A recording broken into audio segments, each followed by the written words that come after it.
ஒரு அழகான கிராமத்தில் ரவி தியா என்று 2 குழந்தைகள் இருந்தாங்க.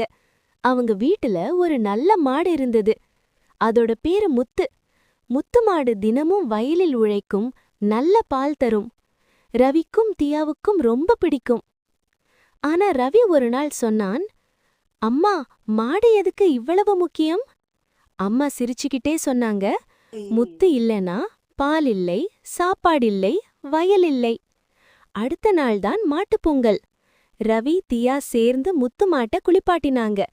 மஞ்சள் குங்குமம் போட்டாங்க, மலர் மாலை போட்டாங்க. முத்து மாடு ரொம்ப சந்தோஷமா மான்னு சத்தம் போட்டது.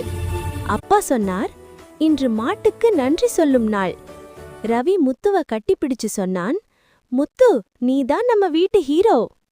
தியா சிரிச்சுக்கிட்டு சொன்னா, நன்றி முத்து. அப்போ எல்லாரும் சேர்ந்து கூச்சலிட்டாங்க, பொங்கலோ பொங்கல். கதையின் மெசேஜ்: மாடுகள் நமக்கு நண்பர்கள். அவங்க உழைப்பை மதிக்கணும், நன்றி சொல்ல கற்றுக்கணும். ஃப்ரெண்ட்ஸ், இந்த மாதிரி உங்களுக்கு வீடியோ பிடிச்சிருந்தா மறக்காம ஷேர் பண்ணுங்க, சேனல் சப்ஸ்கிரைப் பண்ணுங்க.